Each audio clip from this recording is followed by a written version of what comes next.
প্রিয় দর্শক, সবাইকে শুভেচ্ছা জানিয়ে শুরু করছি নিউজ 24 এর সরাসরি সম্প্রচারিত স্বাস্থ্য বিষয়ক সাপ্তাহিক আয়োজন স্বাস্থ্য সংলাপ। পুরো অনুষ্ঠান জুড়ে আমি আছি ডাক্তার তানিয়া আলম। প্রিয় দর্শক, গত 28শে মে ছিল ওয়ার্ল্ড ব্লাড ক্যান্সার ডে। এই উপলক্ষে আমাদের আজকের অনুষ্ঠানের বিষয় ব্লাড ক্যান্সারের উন্নত চিকিৎসা। এই বিষয়ে কথা বলার জন্য আমাদের সাথে আজ উপস্থিত আছেন অধ্যাপক ডাক্তার মোহাম্মদ আব্দুল আজিজ, সাবেক চেয়ারম্যান হেমাটোলজি বিভাগ বাংলাদেশ মেডিকেল বিশ্ববিদ্যালয়, সাবেক সভাপতি হেমাটোলজি সোসাইটি অব বাংলাদেশ। দর্শক, অনুষ্ঠানটি সরাসরি সম্প্রচারিত হচ্ছে। আপনার স্ক্রিনে দেখা নাম্বারে ফোন দিয়ে প্রয়োজনীয় পরামর্শ নিতে পারবেন। আসসালামু আলাইকুম। ওয়ালাইকুম আসসালাম। কেমন আছেন? আলহামদুলিল্লাহ ভালো আছি। আমি professor doctor Mohammad Abdul Aziz, professor of haematology, Bangladesh medical ইউনিভার্সিটিতে কর্মরত আছি। জি স্যার, গত 28শে মে ছিল ওয়ার্ল্ড ব্লাড ক্যান্সার ডে। এই উপলক্ষে আমাদের আজকের অনুষ্ঠান। প্রতিটা ডেতেই দেখা যায় একটা প্রতিপাদ্য থাকে, এটা নিয়েই সারা বছর সবাই কাজ করেন। পৃথিবীর অন্য দেশের মতো বাংলাদেশেও কিন্তু এরকম করে ডে পালন করা হয়। আমাকে একটু বলবেন যে এই যে ওয়ার্ল্ড ব্লাড ক্যান্সার ডে, এই দিনগুলোর কোনো প্রতিপাদ্য ছিল কিনা? ধন্যবাদ আপনাকে। অ্যাকচুয়ালি আমি আজকে যে অনুষ্ঠানে আসছি সেই অনুষ্ঠানটা নিউজ 24-এর, এবং সেই নিউজ 24-এর আমি মনে করি যে কোনো একটা ডে পালন করতে গেলে একটা বড় একটা মিডিয়া লাগে, অনেক একটা গ্রুপ ইনভলভমেন্ট লাগে। তো সেই আজকে একটা বিশ্ব ব্লাড ক্যান্সার দিবসে আমাকে এখানে ডাকার জন্যে আমি নিউজ 24, সেই সাথে সাথে আপনি সঞ্চালনায় আছেন ডাক্তার তানিয়া, এবং আমার সামনে পিছনে মিডিয়ার যত ভাই ও বোনেরা আছে সবাইকে আমি আন্তরিক অভিনন্দন জানিয়ে আমি আপনার প্রশ্নে চলে যাচ্ছি সরাসরি।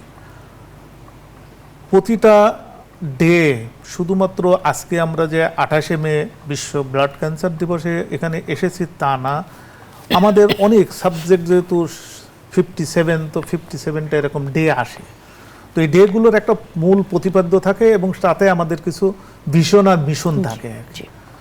তো মূল প্রতিপাদ্য এ বছরের জন্যে বা আগামী 2 থেকে 3 বছর একই ধরনের প্রতিপাদ্য থাকবে। ধরে নেন এটা 2025, 2026, 2027, ইউনাইটেড বাই ইউনিক। আচ্ছা, অর্থাৎ আমাদের একটা ইউনিটি দরকার আর কি, ঐক্যমতের দরকার। জাতীয় পর্যায়ে যেমন আমরা যখন সংকটে পড়ি তখন একটা যেমন ঐক্যমতের দরকার পড়ে, আমাদের একটা আমরা আজকে কিন্তু আমরা শুধুমাত্র লিমিটেড থাকবো ব্লাড ক্যান্সারের মধ্যে। তো আমি মনে করি ব্লাড ক্যান্সার যখন একটি পরিবারের মধ্যে আসে তখন চিকিৎসা হয়তো সবই আছে এই দেশে, কিন্তু তারা দিশেহারা থাকে, কোন দিকে যাবে, কোনটা কোথায় হবে, কতটুকু বাংলাদেশের চিকিৎসা আছে, এতটুকু আমাদের সবার জানা থাকে না আর কি। তো স্বাভাবিকভাবে এখানে আমাদের ইউনাইটেড দরকার, একতা দরকার। আমি যেটুকু জানি না, হয়তো যে ইনভলভমেন্ট যে ফ্যামিলিটা, সে হয়তো সবটুকু জানে না। আমি ডক্টর হিসাবে অনেকখানি জানি, আরেকজন সমাজসেবক আছে, সে সবাই আরেকটু ভালো জানে আর কি। তো আমাদের এই ইউনিটিটা দরকার, কারণ ক্যান্সার কেমোথেরাপিতে এখানে ডায়াগনোসিসও যেমন ব্যয়বহুল, চিকিৎসাও তেমন ব্যয়বহুল, তবে একটা কথা যে চিকিৎসা আছে আর কি। তো সেই জায়গাতে আমরা যদি মনে করি যে আমাদের এবারের যে প্রতিপাদ্য ইউনাইটেড বাই ইউনিক, এটা যথার্থ হয়েছে। এটা একার জার্নি না, এটা 10 জনের জার্নি। সেই 10 জন মিলে আমরা যেন এই যুদ্ধে যেন জয় করতে পারে, এটাই আমার আজকে মেসেজ দেওয়া আর কি। এবং আমার মনে হয় যে সারা বিশ্ব যে আমাদের যে ওয়ার্ল্ড ব্লাড ক্যান্সার ডেতে যে মেসেজ দিতে চেয়েছে সেটা যথার্থই হয়েছে। ধন্যবাদ আপনাকে। জি, এবার স্যার আমি একটু আমাদের ব্লাড ক্যান্সার নিয়ে কথা বলি। ব্লাড ক্যান্সার বলতে আসলে কি বোঝায়, মানে খুব সাধারণ ভাষায় একটু বলবেন? যদিও আমরা সবাই জানি, তবু আরেকবার জানতে চাচ্ছি আপনার কাছে। ওকে, ধন্যবাদ আপনাকে। ব্লাড ক্যান্সার যে কোনো, শুধু ব্লাড ক্যান্সার না, আমাদের যে কোনো ক্যান্সারের একটা মূল থিম আর কি, এটা বোঝার জন্য কোনো অঙ্ক করার দরকার নাই আর কি, যে এটা অ্যাবনর্মাল একটা প্রলিফারেশন হয়। সাপোজ একটা যেহেতু সাধারণ মানুষ জানবে যে একটা সেল যদি 2টা থাকে, সেই 2টা থেকে 4টা হবে, 4টা থেকে 16টা হবে, 16টা থেকে 64টা হবে, এইভাবে অ্যাবনর্মাল প্রলিফারেশন হতে থাকে, বাড়তে থাকে, বাড়তে থাকে, বাড়তে থাকে। এটা আনকন্ট্রোলড, অনিয়ন্ত্রিত বাড়া থাকে আর কি।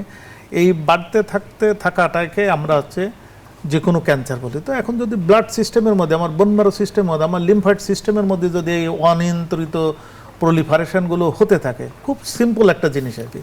ব্লাড ক্যান্সার বলতে আমরা সাধারণ মানুষ মানে ডক্টর বাদে সাধারণ মানুষ কিন্তু বুঝে একটা অ্যাকুট মাইলোব্লাস্টিক লিউকেমিয়া বা অ্যাকুট লিম্ফোব্লাস্টিক, তো সেখানে দেখেন কাউন্টটা লিউকেমিয়া সবাই হ্যাঁ সাধারণ লিউকেমিয়া মানুষ সবাই জানে। জানে। তো এইটা দেখেন যে আমরা স্বাভাবিকভাবে জানি যে ওর আপার লিমিট লোয়ার লিমিট আছে 4,000 থেকে 11,000, জি কিন্তু এই 11,000 বাড়তে বাড়তে কোথায় যায় আপনি কেন ইমাজিন 50,000, 2 লাখ, 4 লাখ, 5.5 লাখ পর্যন্ত টোটাল কাউন্ট আমরা দেখি আগে। তার মানে কতটা প্রলিফারেশন হয়েছে আগে। যে হোয়াইট সেলের ক্যান্সার সেই হোয়াইট সেলটা অ্যাবনর্মাল প্রলিফারেশন হয়েছে, প্রতিটা ভাঙতে ভাঙতে এরকম পরিমাণ চলে গেছে আগে। তো এই যে অনিয়ন্ত্রিত প্রলিফারেশনটা এটাই হচ্ছে ব্লাড ক্যান্সার। ওকে, এর পিছনে হয়তো অনেক ঘটনা আছে, হ্যাঁ, সেগুলো আমাদের সেটাই। মেডিকেল সায়েন্সের ব্যাপার। আমি হ্যাঁ। এখানে মনে করি যে যতটুকু বলছি। আপনি বললেন যে দুটো কথা, মাইলোব্লাস্টিক অনেকে জানে, লিউকেমিয়া জানে, এই ব্লাড ক্যান্সারের সাথে কয় ধরনের আছে? ব্লাড ক্যান্সার সাধারণ আলোচনার মধ্যে থাকলে আমি মনে করি যে খুব ব্রড হেডিংয়ে আপনার দুইটা ভাগ করে ফেলা উচিত, যেটা হচ্ছে একটা অ্যাকুট আর একটা ক্রনিক। জি মেডিকেল প্রফেশনের জন্য এই যখন অ্যাকুটের মধ্যে আবার লিম্ফোব্লাস্টিকের 3টা ভাগ আছে, মাইলোব্লাস্টিকের জন্য 7টা বা M0 থেকে M7 পর্যন্ত, ওই অংশটুকু আমাদের থাকুক আর কি। জি আমরা সাধারণত যেটা বুঝতে পারি যে একটা ব্লাড ক্যান্সারের আমরা 2 ভাগে করে ফেললাম, যে একটা অ্যাকুট এবং একটা ক্রনিক। অ্যাকুট যখন মনে করে যে হঠাৎ করে একটা মানুষ অ্যাপারেন্টলি লুকস বেটার, সে 2 মাস 3 মাস আগেও ভালো ছিল, তার কোনো সমস্যাই ছিল না, হঠাৎ করে এসে বলছে যে আমার জ্বর হয়েছে, জ্বর হয়ে তারপরে গায়ে ব্যথা হয়েছে, কখনো কখনো আপনার গায়ে লাল সব সব দাগ পড়ছে আর কি। এরকম দেখে হয়তো সে মনেও করে না যে এত তাড়াতাড়ি একটা রোগ আসবে। উনি ডাক্তারের কাছে গেছে, ও একটা সিবিসি করে তারপর দেখে যে ওখানে কোনো ব্লাড সেল আছে অথবা কোনো প্লেটলেট কম আছে এরকম। তো সব মিলে হয়েছে কি যে অ্যাকুটগুলোর সময়টা খুব সংক্ষিপ্ত, ভয়ঙ্করও বটে আর কি। আমরা যেমন বলি যে শার্প প্রাইজ এবং শার্প যে যত তাড়াতাড়ি ওঠে তাকে তত তাড়াতাড়ি দমন করা যায়, এগুলো চিকিৎসাও কিন্তু খুব ভালো আর কি। জি তো সেই জায়গাতে আছে আমরা অ্যাকুট ভাগ করে ফেললাম আর একটা ক্রনিক ভাগ করে ফেললাম। ক্রনিক কিন্তু তুষের আগুনের মতো আর কি, ও জ্বলতে জ্বলতে, অথবা ক্রনিক যেসব ডিজিজ আছে, মনে করেন ক্রনিক কিডনি ডিজিজ আছে, ডায়াবেটিস আছে, এরা কতদিন থাকে, যুগের পর যুগ থাকতে থাকে, এটা 15 বছর 20 বছর। আমার নিজেরই ডায়াবেটিস আছে 15 বছর আর কি। তো এগুলো এরকম আমাদের ক্রনিক যে লিউকেমিয়াগুলো আছে, বিশেষ করে সে ক্রনিক লিউকেমিয়া এরকম আপনি সিম্পল একদম মানুষের যে জায়গাতে ভয় আছে যে কেমোথেরাপি দিলে মাথার চুল থাকবে না, তারপরে কেমোথেরাপি দিলে বমি করতে হবে, কেমোথেরাপির নাম আমি যখন বাড়ি বসে শুনবো তখন থেকে বমি আরম্ভ হবে, এই জিনিসগুলো ক্রনিকের মধ্যে নাই।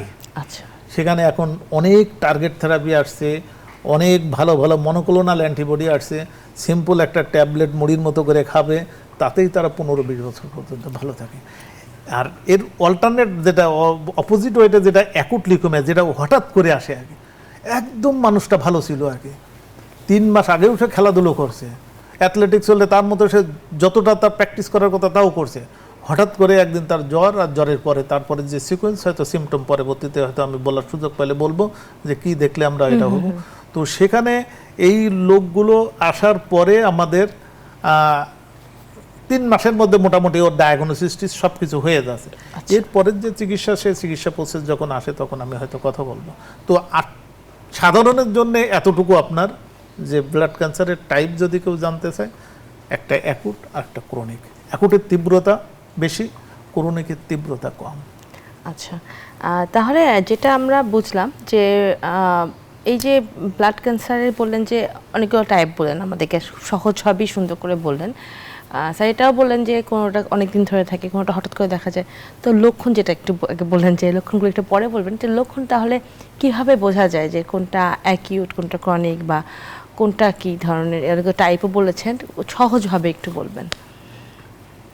তা আমরা যদি, ধন্যবাদ আপনাকে, আমরা যদি এখন অ্যাকুট গ্রুপে আসি, অ্যাকুটের মধ্যে ধরে নেন যে আমরা হচ্ছে acute myeloblastic leukaemia, acute lymphoblastic leukaemia, দুটো 2 লাইনের, দুটো 2 লিনেজের। আপনি ডক্টর, আপনি হয়তো বুঝছেন, সাধারণরা এতটুকু শুধু বুঝে থাকুক যে কিন্তু দুটার ফিচার কিন্তু একই রকম। মানে এরা ওই মনে করেন যে ভ্রঙ্গমারি উপজেলায় যদি বসে থাকে তার ধরনের যে ধরনের সমস্যার কথা বলবে, আবার আর একজন ওই যে তেতুলিয়া আছে সেও একই ধরনের সমস্যা। অ্যাকিউট মানে হঠাৎ করে, যেটা হঠাৎ করে সহজ আসে। ভাষায় আমি বলছি কি আসে, মানে কোন রোগীটা, আমরা আজকে এখানে বসছি সচেতনতামূলক একটা মানুষকে কিছু জানানোর জন্য আর কি। যদি আমার দেশবাসী যদি কিছুটা উপকৃত হয় এর থেকে, তাহলে তাকে ওকে বুঝতে হবে আমার আর কি। যে পাথরঘাটায় আছে সে যেন বুঝতে পারে যে ডক্টর সাহেব যেটা বলছে আমার হলে আমার ডক্টরের কাছে যাওয়া লাগে। জি। তো একটা আমরা প্রথম ধাক্কায় বলে নিয়েছিলাম যে একটা অ্যাবনর্মাল অনিয়ন্ত্রিত প্রলিফারেশন রক্তের সেলের মধ্যে হয়। বিশেষ করে আমরা মোটা দাগে মনে করি যে দুইটা cancer, acute lymphoblastic leukaemia, acute myeloblastic leukaemia. এবং সেখানে আমি বলেছিলাম যে 7,000 কাউন্ট থাকে, সেই 7,000 কাউন্ট উঠতে উঠতে উঠতে উঠতে ও 5 লাখ পর্যন্ত যেতে পারে আর কি।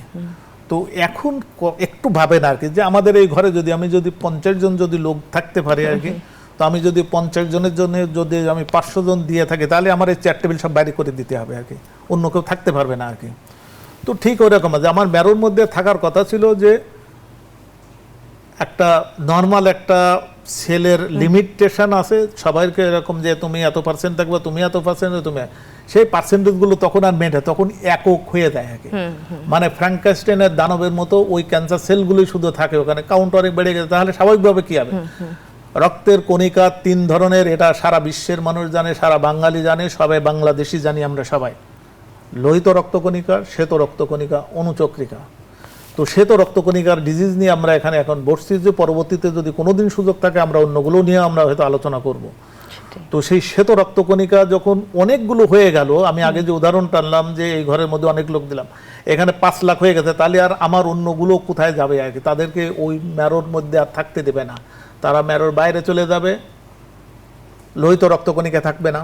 তাহলে লোহিত রক্তকণিকার কাজ কি? ওর মধ্যে হেমোগ্লোবিন, তাহলে হেমোগ্লোবিন না থাকলে কি হবে? হেমোগ্লোবিন 12 থাকে মানুষের, সেটা যদি 5-এ নেমে আসে, ও স্বাভাবিকভাবে বলবে যে আমি হঠাৎ করে দুর্বল হয়ে গেছি, আমার গা আমার ফ্যাকাশে লাগতেছে, আমি নড়তে চড়তে পারতেছি, আমার বুক ধড়ফড় করতেছে, যা একদম এনিমিয়ার যে ফিচারগুলো থাকে তারা সেই কথাগুলো সে বলতে থাকবে। আর আরেকটা অংশ যেটা আমরা বাংলাদেশিরাও অনেক বারবার প্রতি বছরই এরকম জুন জুলাই আগস্টে এরকম আমাদের দেশে ডেঙ্গি হয় আর কি। ডেঙ্গির কারণে আমরা অন্তত একটা জিনিস জেনে গেছি যে প্লেটলেট বলে একটা জিনিস আছে আর কি, 3 কণিকার 1 কণিকা প্লেটলেট। সেই প্লেটলেটেও সেও থাকবে না তাহলে, কারণ ও তো 5 লাখ হয়ে বসে আছে, তাহলে এরা থাকবে না, তাহলে সে প্লেটলেটও কমে যাবে। তার লিমিট হচ্ছে 4 লক্ষ, সেই 4 লক্ষ থেকে সে নামতে নামতে নামতে নামতে সে 30,000 পর্যন্ত চলে আসে। কোথায় লক্ষ আর কোথায় 30,000? তো এরও একটা নিজস্ব একটা কাজ আছে। কি কাজ আছে? এর কাজ আছে সে রক্ত জমাট বাঁধায়। তো সে রক্ত জমাট বাঁধাতে পারবে না, তাহলে কি হবে? বিভিন্ন শরীরে বিভিন্ন অঙ্গ থেকে তার রক্তক্ষরণ হবে, কারো নাক দিয়ে যাবে, কারোর হয়তো গলা দিয়ে যাবে। যত ফিমেল ক্যান্ডিডেট হলে তার জরায়ু দিয়ে অস্বাভাবিক রক্ত হবে। আর সব থেকে বড় যেটা আগে যেটা দেখে যে গায়ে ছোপ ছোপ লাল লাল দাগ উঠে যায়, প্লেটলেটের কমের কারণে স্কিনের মধ্যে ব্লিডিং হয়, সেইগুলো দেখে। তো তাহলে এই 3টা জিনিস মোটাবেন। আর একটা যেটা যে নিজস্ব যে রোগ আর কি, নিজস্ব রোগ আমরা হোয়াইট সেলের রোগ, এটা WBCর রোগ।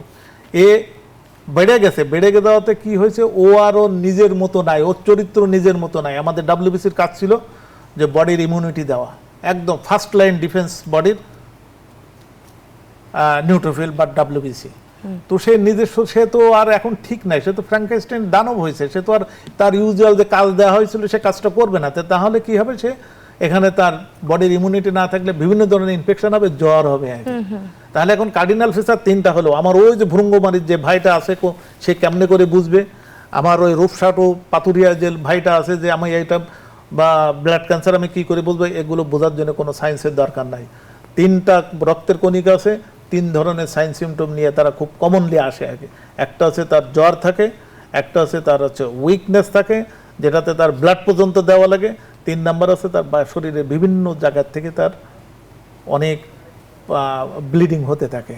আর একটা জিনিস হলে আর কি মোটামুটি আপনার 16 কলা পূর্ণ হয়ে যাবে, যেটা হচ্ছে অনেকগুলো সেল, 5 লাখ সেল আমার ম্যারোর মধ্যে ঢুকে বসে আছে। তাহলে ও তো জায়গা পাচ্ছে না আগে, তো ও তো বাইরে মানে প্রেশার করতে থাকবে। আমার বোনসের গায়ে আছে পেরিস্টিয়াম, সে পেইন হতে থাকে আগে। পেরিস্টিয়ামে যখন স্ট্রেসিং হয় তখন সে পেইন হতে পারে, তাহলে বনে পেইন থাকে, বিভিন্ন জায়গায় শরীরে প্রচণ্ড অসহ্য যন্ত্রণার কথা বলতে থাকে। এই 4টা জিনিস মাথায় যখন মানে কারোর যদি হয়, তো তখন তাকে অবশ্যই অবশ্যই ডাক্তারের কাছে যেতে হবে। এখন হাতের কাছে হয়তো হেমাটোলজিস্ট পাবে কিনা জানি না, কারণ আমি যেহেতু হেমাটোলজির একসময় সভাপতি ছিলাম, আমি জানি যে আমি সব জায়গায় সবাইকে দিতে পারি নাই। আমার এখন বিভাগীয় লেভেলে পর্যন্ত আমি দিতে পারছি, তারপরে যাইতে। তো তাহলে ওই উপজেলা লেভেলে এরা নাই, তাহলে তাকে এখন মেডিসিন বিশেষজ্ঞ অথবা যে কোনো একটা বিশেষজ্ঞকে দেখাতে হবে। উনি তারপর স্ক্রুটিনি করে সেটা যে না তোমাকে something wrong, you may go haematologist. সেটাই, আমরা আরো কিছু কথা বলবো একটা বিরতির পর এসে। ওকে, ফিরছি ছোট্ট একটা বিরতিতে, স্বাস্থ্য সংলাপের সাথেই থাকুন। বিরতির পর আবারও স্বাগত জানাচ্ছি স্বাস্থ্য সংলাপে। আজ আমরা কথা বলছি ব্লাড ক্যান্সারের উন্নত চিকিৎসা এই বিষয় নিয়ে। আমাদের সাথে আছেন অধ্যাপক ডক্টর মোহাম্মদ আব্দুল আজিজ। স্যার, বিরতিতে যাবার আগে কিন্তু আমরা অনেকগুলো বিষয় নিয়ে আলাপ করলাম। আমরা ব্লাড ক্যান্সার কী কী টাইপের আছে এটা জানলাম, ব্লাড ক্যান্সার কী কাকে বলা হয় এটা জেনেছি, এবং লক্ষণ কী কী হয় সাধারণত এটাও জেনেছি। আমাকে একটু বলবেন যে লক্ষণ, কোনো পেশেন্ট এই যে লক্ষণগুলো আপনি বললেন লক্ষণ নিয়ে কোনো ডক্টরের কাছে গেল, এখন যেহেতু আপনি বলেছেন যে শুধু বিভাগীয় শহরগুলো পর্যন্ত হেমাটোলজিস্ট আছেন, এরপরে গিয়ে হয়তো বা এখনও সাফিসিয়েন্ট পরিমাণে হেমাটোলজিস্ট নেই, তো সেক্ষেত্রে একজন মেডিসিনের ডক্টর বা কী ধরনের পরীক্ষা নিরীক্ষা দিয়ে শুরু করবেন একটু বলবেন। ধন্যবাদ আপনাকে। যে কোনো রোগ ডায়াগনোসিসের জন্য প্রথম হচ্ছে পদক্ষেপটা হবে কিছু টেস্ট, এবং সেই টেস্টটা হতে হবে আর কি, টেস্ট তো ধরে নেন যে মেডিকেল সায়েন্সের টেস্ট 5,000-7,000 এরকম টেস্ট আছে আর কি। তো সেই টেস্টের মধ্যে আপনার বোনাফাইড টেস্টটা হতে হবে আর কি। এখানে আমি আমার হেমাটোলজি নিয়ে যদি কথা বলি আর কি, আমাদের হেমাটোলজিতে কিছু গোল্ড স্ট্যান্ডার্ড টেস্ট আছে, এবং সেই টেস্ট কেন গোল্ড স্ট্যান্ডার্ড বললাম যে আপনি যে সাবজেক্টেই পড়েন আর কি, সেটা মেডিসিন টু গাইনি অথবা গাইনি টু সার্জারি, যেখানেই যান আর কি ওই টেস্ট দেওয়া লাগবে আর কি। এটাকে রুটিন টেস্ট বলে আর কি, যে রুটিন টেস্টের নাম কমপ্লিট ব্লাড কাউন্ট, বা আমরা সচরাচর মানুষ এখন বলতে বলতে জানতে জানতে শিখতে শিখতে জানি যে সিবিসি একটা সিবিসি টেস্ট। এই সিবিসি আমার হেমাটোলজির জন্য গোল্ড স্ট্যান্ডার্ড টেস্ট। সেই গোল্ড স্ট্যান্ডার্ড টেস্টটা প্রথমভাবেই আর কি আপনাকে হতে হবে একটা বিজ্ঞ জায়গার থেকে, কোনো অভিজ্ঞ জায়গার থেকে। সেই অভিজ্ঞ জায়গা বলতে আমি আমার সীমিতটা আমি বলে ফেলেছি যে আমি সব জায়গায় যেহেতু আমার হেমাটোলজিস্ট নাই, তাহলে এখানেও সেখানে বিজ্ঞ প্যাথোলজিস্ট হিসেবে সে করতে পারে আগে। কিন্তু টেস্টের নাম হচ্ছে কমপ্লিট ব্লাড কাউন্ট। এখন এই কমপ্লিট ব্লাড কাউন্টে কি হয়, ওই যে আমি আগে যখন আপনাকে মানে সাধারণ মানুষের জন্য যেটা বললাম যে ওখানে কি কি ঘটে, যে আমি একটাই বলেছি যে ডাব্লিউবিসি কাউন্ট বাড়তে পারে, এটা আমি ইউজুয়াল ঘটনা বলছি, কমে যে ক্যান্সার হবে না তা না, বাড়তে পারে। তাহলে সে ওই সিবিসি দেখে আর কি, দেখেন টেস্টের দাম মোটে 400 টাকা, কিন্তু সে কতটা ইনফরমেশন দেয় সেটা আপনি শুধু চিন্তা করেন। মানে ইমাজিনেশনের বাইরে, যে আজকাল কত বড় বড় টেস্ট আছে, একটা পেট স্ক্যান করতে লাগে 65,000 টাকা, একটা বায়োপসি করে তার রিপোর্ট আনতে লাগে 60,000 টাকা। তো আমি একটা কত ছোট্ট একটা টেস্ট দিয়ে কতগুলো ডিজিজের কাছাকাছি পর্যন্ত যেতে পারছি। এই জন্য আমি সবসময় বলি যে আমার হেমাটোলজিতে একটি টেস্ট আছে যেটাকে আমরা গোল্ড স্ট্যান্ডার্ড টেস্ট বলি, যেটা কমপ্লিট ব্লাড কাউন্ট। এইখানে আপনি যখন আমরা ডব্লিউবিসি সিরিজ যখন দেখবেন, তখন ওখানে আপনি দেখেন যে দাগের বাইরে আছে কিনা, 4,000 থেকে 11,000 কোথায় আছে সেটা দেখে পেলেন। আমরা প্লেটলেটের দাগ আছে হচ্ছে আপনার 4.5 লাখ পর্যন্ত, 1.5 লাখ থেকে 4.5 লক্ষ, আপনি দেখেন সেটা কোথায় আছে আর কি। এরপরে কি আছে যে আপনি হেমোগ্লোবিন তো বললাম যে শার্পলি ডাউন করে একদম নিচের দিকে চলে আসে, 12 মানুষের নর্মালি থাকার কথা সে 5-6 কাছাকাছি চলে আসে। তো তাহলে এই জায়গা থেকে আমরা একটা ধারণা করে ফেলছি আর কি। এবং আরও একটু ওই যে বললাম যে একজন বিজ্ঞ হেমাটোলজিস্ট লাগবে অথবা একজন বিজ্ঞ প্যাথোলজিস্ট লাগবে। এই বিজ্ঞটা এই কারণে দরকার, কারণ ওর মরফোলজিটা আপনাকে দেখতে হবে আগে, ওকে নর্মাল প্যাটার্নে ছিল কিনা আর কি। আমাদের যে ডাব্লিউবিসি সিরিজের কথা নিয়ে যেহেতু আমরা অল ব্লাড ক্যান্সার ডে নিয়ে আলোচনা করছি, আমরা মনে করি যে এখানে অ্যাকুট লিউকোমিয়া যেগুলো, এগুলোর পরে অথবা ক্রনিক লিউকোমিয়ার পরে আমার জোর দিতে হবে। তো সেই জায়গাতে আমার আছে 4টা জিনিস আমার ডব্লিউবিসি সিরিজের: নিউট্রোফিল, ইওসনোফিল, বেজোফিল, লিম্ফোসাইট। এগুলোর অবস্থা কি ছিল? এগুলো কি তোমার নর্মাল আছে নাকি তোমার অ্যাবনর্মাল মরফোলজি হয়ে গেছে? অ্যাবনর্মাল মরফোলজি বলতে আমরা যেটাকে সহজ বাংলায় বলি ব্লাস্ট, বা আমরা আরো অন্যভাবে চালিয়ে দেয় আর কি, অ্যাটিপিক্যাল সেল, মানে সে টিপিক্যাল লুকিং না আসে, মানে তার চেহারাটা কেমন আছে। এই মরফোলজিটা দেখে আমরা বুঝতে পারি যে this patient or that patient is suffering from something wrong. তো এটা একটা সাইড চলে গেছে। এইবার ওকে আমার কনফার্মেশন করতে হবে। কনফার্মেশন করতে গেলে আমাদের হাতের মুঠোয় যেগুলো আছে সেগুলো তো আমরা করে ফেলবো, অনেক সময় এটা বাইরেও যাওয়া লাগে আর কি। তো এখন আসার কথা যে এগুলো কিন্তু আমরা প্রায় সবই কাছাকাছি চলে আসছি, যে সকল টেস্ট একটা ব্লাড ক্যান্সার ধরার জন্য যতগুলো টেস্ট আছে সবই আমার এই সুন্দর দেশে, এই বাংলাদেশে সবই হয়। তার মধ্যে আমি একটা বললাম সিবিসি, 2 নম্বর হচ্ছে বোন ম্যারো, যেটাও আমার হেমাটোলজিস্টিক আছে, আমার হেমাটোলজি ডিপার্টমেন্ট যেখানে যেখানে আছে সব জায়গায় এখানে আমরা করা হয় আর কি, প্রতিদিনই করা হচ্ছে। কোনো জায়গায় বোন ম্যারো অ্যাসপিরেশন, এখান থেকে মনে করেন ওই রোগটার হচ্ছে আমরা মোটামুটি 100% বলে দেই, কিন্তু মরফোলজিক্যালি অনেক সময় ভুল হলেও হতে পারে আর কি। 20%, 15% আমি চোখে দেখে একটা বলে দিলাম, যেটা তো you are suffering from acute myeloblastic leukaemia, you are suffering from multiple myeloma, এখানে হয়তো কিছু অ্যাম্বিগুইটি হতে পারে, মরফোলজিতে হতে পারে। এটা শুধু আমার দেশে না, সারা বিশ্বে সেই উন্নত কান্ট্রিতে যাদেরকে আমরা আমেরিকা, ইউরোপ বলি, সেখানেও এইগুলো আছে আর কি। 20%-এর ঘাটতি সবারই আছে। তো তাহলে আমার বোন ম্যারোর পরে তাহলে আমার আরেকটা সাপোর্ট লাগবে। সে আরেকটা সাপোর্টটা কি, আমরা এখন হচ্ছে মলিকুলার টেস্টে চলে গেছি আর কি। দেশ যখন ডিজিটাল হয়েছে, টেস্টেরও তেমন আর কি মলিকুলার হয়েছে আর কি। তো সেই মলিকুলার টেস্টের নাম ফ্লোসাইটোমেট্রি। আচ্ছা, অথবা আপনার ওই যে জেনেটিক্যালি কোনো সমস্যা আছে কিনা, সাইটোজেনেটিক্স দেখা হয়। এগুলো সাইটোজেনেটিক্সের বড় রোল হচ্ছে যে আমার এই রোগীটা আমি কতটুকু ভালো করতে পারবো। তো এই যে 4টা টেস্টের মধ্যে থাকলে একটা ব্লাড ক্যান্সারের ডায়াগনোসিস একদম 100-এ 100 হয়ে যাবে। এবং মোটামুটি ধরে নেন আর কি, আমাদের দেশে তো অনেক নেগেটিভ কথাবার্তা শুনি যে এটা চিকিৎসা হয় না, সেটা চিকিৎসা হয় না, কোথায় যাব না যাব, এইসবগুলো আসলে ব্যাপারগুলো এইগুলো আপনাদের এই প্রোগ্রাম আপনারা যতটা বেশি জানাবেন মানুষকে, ততটা মানুষ জানবে আর কি। যে না রে, ব্লাড ক্যান্সার তো এখানে ঢাকায় আপনি পিজি হসপিটালে গেলেই তো হয়, বা বাংলাদেশ মেডিকেল ইউনিভার্সিটিতে গেলে, আর ঢাকা মেডিকেলে গেলেই তো হয় আর কি, ক্যান্সার ইনস্টিটিউটে গেলেই হয়। আপনি আমার এইগুলো আমি সরকারি জায়গায় আপনার পছন্দ আছে না, আপনি এবার গিয়ে যান আর কি, সবই হচ্ছে। সব ধরনের চিকিৎসা এর থেকে আরো মনে করেন যে আরো একটু ভালো জায়গায় যাবেন, আপনি যান সিএমএস এ যান। এগুলো যে 4টি টেস্টের আমি বললাম, এই 4টি টেস্টের আমরা A to Z এই হসপিটালগুলোতে হয়, এবং ডায়াগনোসিসটা 100-এ 100 করতে পারে। আচ্ছা, হয়তো আমাদের আশঙ্কা থাকে যে অনেক সময় ভুল হয়ে যাচ্ছে কিনা আর কি। এইগুলো সব মনোক্লোনাল অ্যান্টিবডি ট্যাগিং, মানে আপনি বুঝতেছেন যে অ্যান্টিজেনের সাথে অ্যান্টিবডি ট্যাগ করে দেবে আর কি। এবং এগুলোর ডায়াগনোসিস একদম মানে কারেক্ট আসে 100-এ 100। এই জন্যে দুশ্চিন্তা করার কোনো কারণ নাই। কারণ একটাই, এখানে আমরা বসেছি সত্যিকার অর্থে যে আমরা অ্যাওয়ারনেস ক্রিয়েটিং এর জন্য।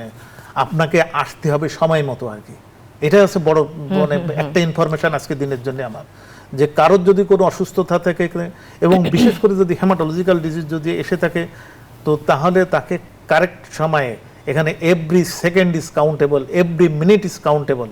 কারণ একটা মানুষকে আমি তো বলছি যে ডেঙ্গুতে প্লেটলেট কমে গেলে মানুষ ছুটোছুটি করে যে ব্লিডিং হবে আর কি, ব্লিডিং হবে, তাড়াতাড়ি ব্লাড প্লেটলেট নিয়ে আসো। এখানে তো তার থেকে আরো ভয়াবহতা থাকে আর কি, যে তার প্লেটলেট কমে তার 0 হয়ে যাচ্ছে, তার 4000 কাউন্ট হয়ে যাচ্ছে। তাহলে তো তাকেও তো আমাকে বাঁচাতে গেলে আমাকে প্লেটলেটের তাকে অ্যাটেনশন দিতে হবে। তো সেই জায়গাগুলোতে আমাকে অ্যাটেনশন দেওয়ার জন্য আজ আমার এখানে বসা, আপনার এখানে বসা, এর থেকে যদি জনগণ যদি কিছু উপকৃত হয়, আমরা মনে করি যে আমাদের আজকের এই বসাটা সার্থক হবে। জি, আমরা আরো কিছু কথা বলবো এটা বিরতির পর এসে। ফিরছি ছোট্ট একটা বিরতিতে, স্বাস্থ্য সংলাপের সাথেই থাকুন।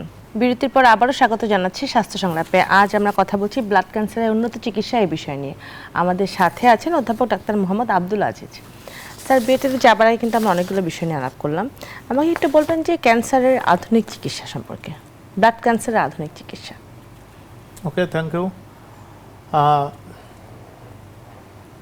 বিশ্ব ব্লাড ক্যান্সার দিবসে আমরা মোটামুটি শেষ পর্যায়ে চলে আসছি আজকে দিনের আলোচনায়, এবং সেই আলোচনা থেকে আমরা আমাদের কেমনে করে ব্লাড ক্যান্সার বুঝবো, কেমনে করে সেটা ডায়াগনোসিস করব, এখন তার সর্বশেষ বাকি থাকে যেটা চিকিৎসা। চিকিৎসা নিয়ে আমাদের দেশে অনেক ফ্যালাসি আছে। এখনো পর্যন্ত মানুষকে যদি বলি যে কাউকে একটা কেমোথেরাপি দিতে হবে, তো কেমোথেরাপির নাম শুনলে সে মনে করে যে আমার বোধহয় মাথার চুলটা পড়ে যাবে, কেউ মনে করবে যে আমি বোধহয় একদম ওয়াক করে বমি করতে হবে। তো এই জিনিসগুলো এখন কতটা আছে, সেইগুলোই হচ্ছে আধুনিক চিকিৎসা আর কি। একসময় 1997 সালে আমি প্রায় 1997 সাল থেকে আমি বাংলাদেশ মেডিকেল ইউনিভার্সিটিতে আছি। তো সেখানে তখনকার সেই সিচুয়েশান আর আজকের সিচুয়েশান কিন্তু এক জায়গায় নাই। তো সব মিলে চিকিৎসা মডালিটিস আছে কিছু, যে কিছু আছে যে কনভেনশনাল আমরা কেমোথেরাপি দেব, কিছু আছে যে রেডিওথেরাপি দেব, কিছু আছে কম্বিনেশন যাবে। আর এখন তো বিশ্ব এক জায়গায় থেমে নাই। চিকিৎসা যেমন আমি রোগ ধরার জন্য যেমন বললাম যে আমার কিছু মলিকুলার টেস্ট লাগে, ফ্লোসাইটোমেট্রি তার নাম, এখানেও কিছু এরকম টার্গেট থেরাপি আসছে বা ইমিউনোথেরাপি আসছে। তো তো এগুলো অর্থে সত্যিকার অর্থে বিজ্ঞান যে একটা আশীর্বাদ, সেই আশীর্বাদ হিসেবে এই রোগগুলো, আগে তো এগুলো মানুষের মধ্যে কেন এত ভয়াবহতা আসছে, কেন এত ভয় পেত, এখন তো কোনো ক্যান্সারের রোগী মরে কিন্তু আমি এরকম দেখি না। হ্যাঁ মরে, কারা মরে, যে একটা ক্যান্সার চিকিৎসা করতে করতে দেখা যায় যে একটা স্টেজে যায় এসে সেপ্টিসিমিয়া, ক্যান্সার আমরা করি কি যে জীবাণুগুলো মেরে ফেলি আর কি, তার যে ক্যান্সার জীবাণুগুলো আছে সেই জীবাণুগুলো আমরা ডিস্ট্রয় করি। তা ডিস্ট্রয় করতে গেলে কি হয়, ডিস্ট্রয় করতে গেলে তো ওই একা তো আর মরে না আর কি। পল্টন ময়দানে জনসভা হচ্ছে, সেই জনসভায় কোনো একটা মিসক্রিয়েন্ট একটা বোমা ফেললো, কাউকে মারার জন্য হয়তো মনে করছিল যে ফেললাম আমি, কিন্তু সে কাউকে সে মরবে কিনা সেটা সে জানে না, কিন্তু আশেপাশের কিছু ভালো মানুষ সে মরে যাবে আর কি সে। তো আমাদের ব্লাড ক্যান্সারের যে কেমোথেরাপি সেগুলো ঠিক তেমনই আর কি। আমরা ক্যান্সার সেল ডিস্ট্রয় করার জন্য ওষুধ দিচ্ছি, কিন্তু সে তো অবলা, সে তো মানুষ না, তার তো জ্ঞান নাই, সে তো ভালোটা মন্দটা সবই মেরে ফেলে আর কি। তো সব ভালোটা মন্দটা যখন মারতে থাকে তখন সে একটা আমরা একদম ওই যে বললাম না কাউন্টের একটা লেভেল থাকে 12,000 11,000 যাই থাকুক, ওগুলো সব ডাউন করে জিরোতে নিয়ে চলে আসে আর কি। তো জিরোতে নিয়ে আসলে স্বাভাবিকভাবে কি হবে, একটা মানুষের বডির ইমিউনিটি দেওয়ার কথা ছিল নিউট্রোফিল, সে আছে জিরো, তাহলে স্বাভাবিকভাবে তার ইনফেকশনে ধরবে তার। তো ইনফেকশনে ধরলে এই ইনফেকশন হয়ে সেপ্টিসিমিয়া হয়ে তারপরে আমাদের পেশেন্টগুলো বেশিরভাগ ক্ষেত্রে আমরা লুজ করি। একটা কেমোথেরাপি দেওয়ার পরে পেশেন্ট কিন্তু কেমোথেরাপিতে যায় না, ও আদারওয়াইজ সেকেন্ডারি একটা ইফেক্টে সে মারা যায় আর কি। আর কেমোথেরাপি অনেক সময় যেগুলো আপনি বললেন যে আধুনিকতম একটা কেমোথেরাপি, আমরা কনভেনশনাল যেটা দিচ্ছিলাম আগের থেকে সেটা এখনো পর্যন্ত আছে, কিন্তু এগুলো মডিফাই করা হয়েছে। কি মডিফাই করা হয়েছে, যে ওখানে এখন আগে যদি আমরা এমনি ড্রেগ দিতাম সেটা এখন লাইসোজোমাল কোনো করছে। তো এটা করার ফলে হয়েছে কি যে ওই আগের ওই জায়গাগুলোতে নাই আর কি, সাইড ইফেক্টগুলো অনেক কমে গেছে, সাইড ইফেক্টগুলো অনেক কমে গেছে আর কি। এখন আগে তো কেমোথেরাপির কথা শুনলে বাড়িতে বসে বমি করা আরম্ভ করতে হবে, ওর হসপিটাল আসা তো দূরের কথা আর কি। এখন আর এই জায়গাগুলোতে নাই আর কি। আর রেডিয়েশনের কথা, রেডিয়েশন কিন্তু আমরা কিন্তু আজকে লিমিটেড আছি আমাদের হেমাটোলজির মধ্যে। হেমাটোলজিক্যাল ক্যান্সারে ইউজটা খুব কম, নাই এমন না। আগে কোনো জায়গায় যদি বাল্ক ডিজিজ থাকে, একটা লিম্ফোমা বড় হয়েছে, সেখানে আমরা তাপ দিতে পারি, কিন্তু সাথে সাথে ওর যে টার্গেট থেরাপি, ওর যে কেমোথেরাপি সেগুলো দেওয়া হয় আর কি। আরও আছে মাল্টিপল মাইলোমা আছে, সিঙ্গেল আছে স্মলডারিং একটা মাল্টিপল মাইলোমা, অথবা সিঙ্গেল একটা জায়গায় ইনভলভমেন্ট হয়েছে, সেখানেও আমরা এরকম রেডিয়েশন দিই। বাদ বাকি আমাদের এখন বড় রোল, যেটা আপনি হয়তো একটু বলছেন কিনা জানি না, আমাদের বোনমারো ট্রান্সপ্লান্টেশন, অস্থিমজ্জা প্রতিস্থাপন আর কি। এই অস্থিমজ্জা প্রতিস্থাপনের আগে আছে যে কিছু টার্গেট থেরাপি চলে আসছে। এই টার্গেট থেরাপি আমাদের জন্য অনেক আশীর্বাদ হয়ে আসছে। যে একটা বোনমারো ট্রান্সপ্লান্টেশন, এটা কিন্তু অনেক লেবারাস, অনেক টাইম কনজিউমিং, অনেক টাকার ব্যাপার আর কি। এই দেশে এখন সবই হচ্ছে, সবই হচ্ছে। তো সেই জায়গার আগে হয় কি যে ধরে নেন যে আমি যদি এখন পিছন থেকে আরম্ভ করি যে বোনমারো ট্রান্সপ্লান্টেশন, হ্যাঁ আমাকে করতে হবে, কিন্তু তারও একটা ফেইলিওর রেট আছে, সাকসেস রেট আছে। সেই failure rate success rate around failure rate মনে করেন যে প্রায় 50%। আমি শুধু বাংলাদেশের কথা বলছি না আর কি, ইউকেতেও তাই, সারা বিশ্বে তাই, ওয়ার্ল্ডের চিত্রটাই এটা। হ্যাঁ এখন ডিজিজ ভেদে যে বললো যে আজিজ সাহেব তো বলে আসলে, এটা ব্যাপারগুলো এরকম না। অন্য ডিজিজ হয়তো বেশি, অ্যাপ্লাস্টিক এনিমিয়া, সেখানে আবার সাকসেস রেট 70% আছে। তো সব মিলে এই জায়গার আগে কিন্তু একটা স্টেজ আমাদের এসে গেছে আর কি, যেটাকে আমরা টার্গেট থেরাপি বলছি বা ইমিউনোথেরাপি বলছি। যে একদম যে ওই পল্টন জনসভায় বোম ফেলার মতো না, আমার টার্গেটে যায় সে আছে আঘাত করবে, আঘাত করে টার্গেটেড ওই সেলগুলোকে সে ডিস্ট্রয় করবে। এই ধরনের ওষুধ সত্যিকার তো আমি আমার হেমাটোলজির জীবনে 1997 সাল থেকে আজকে পর্যন্ত, এতদিন পর্যন্ত আমাদের 10 বছর, লাস্ট 10 ইয়ার্সে এগুলো সব আসা আরম্ভ হয়েছে। এবং সেই আসার ফলে আমরা অন্তত অনেকটা আমরা আশার হলো দেখতেছি। এবং সেই রোগীগুলো এখন আর আগের জায়গায় নাই, রোগীরা কিন্তু আমার জ্ঞান তো মনে হয় যে ক্যান্সারের রোগী আজকাল আর মরে না। হয়তো টাইম বিংয়ে একটা মানুষ তো সবাই মরণশীল, আমি মরে যাবো, আপনি মরে যাবেন, 8-10 জন মরে যাবে, কিন্তু ওই রকম ভাবে যে ধরো মারো কাটো খাও এইগুলো এখন আর নাই আর কি। বোন ম্যারো ট্রান্সপ্লান্ট যেটা বাংলাদেশে হচ্ছে, পৃথিবীর অন্যান্য দেশের মতো সেম ভাবেই হচ্ছে? এইটা তো practice makes a man perfect. একজন মানুষ যদি 1000 বোন ম্যারো করে থাকে আর কি, তারটার সাথে তো আমারটা তুলনা করলে চলবে না। আমরা আরম্ভ করেছি, আমরা স্বপ্ন দেখতে থাকি যে আমরা আরো সুন্দরভাবে সামনের দিনগুলোতে এই দেশের মানুষের জন্য যেন নতুন কিছু করতে পারি, একটা এবং তবে পরিবারে- আরম্ভ হয়েছে এবং ভালোভাবে আরম্ভ ভালোভাবে হয়েছে। হয়েছে, জি। অনেকে 100-150 এগুলো করে ফেলছে। বা একটা পরিবারে যখন কোনো কারো ব্লাড ক্যান্সার ডায়াগনোসিস হয়ে যায় তখন তারা জানতে পারে যে ব্লাড ক্যান্সার আছে নাকি, তখন পরিবারের অন্যান্য লোকরাও, এটা কিন্তু খুব সাধারণ প্রশ্ন, আমার ধারণা আপনি সবসময় ফেস করে থাকেন যে স্যার অমুকে, আমার পরিবারে অমুকের আছে, আমার আছে নাকি একটু চেক করে দেন। এটা কিন্তু মানে এটা মনে করে এরকম কি হওয়ার চান্স থাকে কিনা? একদম সত্যিকার অর্থে আমাদের যতগুলো রোগী আসে, সে রোগীদের কিছু কমন কথাবার্তা থাকে আর কি। সে তার মধ্যে একটি কমন কথা আপনি এখন বললেন যে আমার বাপের এই ক্যান্সার হয়েছে, আমার এটা হবে কিনা। ক্যান্সার সত্যিকার অর্থে ক্যান্সারের যে হেরিডিটারি জেনেটিসিটি এগুলো কিন্তু ডিরেক্ট নাই, জি, একদম ডিরেক্ট নাই। যদি মনে করেন যে যদিও এরকম মানে দেওয়া ইয়ে না যে ক্যান্সার রোগীর ব্লাড যদি আরেকজনের গায়ে যদি 100 চলে যায় কিন্তু তার ক্যান্সার হয়ে যাবে, এরকম না আর কি। জি, জি। তো ডিরেক্ট নাই, প্রথম কথা যে ডিরেক্ট কোনো কিছু নাই, কিন্তু আছে ভায়া আছে। কিরকম ভায়া আছে যে আমাদের যে জিন, যেটা আমরা জেনেটিসিটি নিয়ে আলোচনা করতেছি, যে ওর হয়েছে আমার হবে কিনা, আমার ছেলের হয়েছে আমার বাপের হবে কিনা, এগুলো মানে অনেক দূরে ঘুরে আমাদের জিনকে প্রথম মিউটেশন করতে হবে। মিউটেশন ভাষাটা আমার সাধারণ দর্শক আমার বুঝবে কিনা জানি না, ওকে নষ্ট করতে হবে আগে। এটা কিভাবে নষ্ট করতে পারে? অনেকগুলো এনভায়রনমেন্টাল ফ্যাক্টর আছে আগে। সেই এনভায়রনমেন্টাল ফ্যাক্টর বলতে আমরা যদি মনে করি ইন্ডাস্ট্রিয়াল হ্যাজার্ডটা একটু অনেক বেশি আগে। ইন্ডাস্ট্রিয়াল সলিউশন যেমন আমরা বেনজিন অমুক তমুক এগুলো ইউজ করি আর কি, সেগুলো থেকে এই যে আমাদের জিন আছে সেই জিনগুলোকে তারা মিউটেট করতে পারে। অনেক সময় অনেক ধরনের মিউটেশন মানে চেঞ্জ হয়ে যাচ্ছে, চেঞ্জ হয়ে যায়, আপনি অল্টারেশন আর কি, বা চেঞ্জ হয়ে যায়। যেটা আমাদের নরমাল জিন ওটা চেঞ্জ হয়ে গেল, জিনটা চেঞ্জ হয়ে যাবে। সেটার একটা বললাম যে ইন্ডাস্ট্রিয়াল হ্যাজার্ড বা বেনজিন। 2 নম্বর যদি আপনি আসেন, এখানে কিছু ভাইরাস আছে আর কি। জি। সেই ভাইরাস কি খুব কমন ভাইরাস আর কি, সবাই জানে আর কি, যে হিউম্যান লিম্ফোট্রপিক ভাইরাস বা এইচআইভি টাইপ 1 টাইপ 2 এগুলোতে দেখা যায় যে আপনার মোটামুটি লিম্ফোমা এগুলো খুব কমনলি হয়ে যায় আর কি। আরো ভাইরাস আছে এরকম এভিস্টেড বার ভাইরাস। সেই এভিস্টেড বার ভাইরাস ও যদি কারো হয় তো তাহলে দেখা যায় যে আমাদের হেমাটোলজির একটা মানে ম্যালিগন্যান্সি পরিবারে যে মিউটেশনটা হয়েছে হয়তো বা হতে পারে, কিন্তু ডিরেক্ট ওর বাপের আছে, ওর ছাও ধরবে, এরকম ব্যাপারটা এরকম না। আমরা স্যার একদম অনুষ্ঠানের শেষ পর্যায়ে চলে এসেছি, আমরা আমাদের অনুষ্ঠানটি শেষ করতে হচ্ছে এখানে। আপনাকে অনেক ধন্যবাদ, আমরা আপনার মাধ্যমে অনেক কিছু জেনেছি আজকে। দর্শক দেখছিলেন স্বাস্থ্য সংলাপ, আজ এখানেই শেষ করছি। আশা করি আগামী অনুষ্ঠানে আবারও দেখা হবে অন্য কোনো বিষয় নিয়ে। সে পর্যন্ত ভালো থাকবেন, সুস্থ থাকবেন।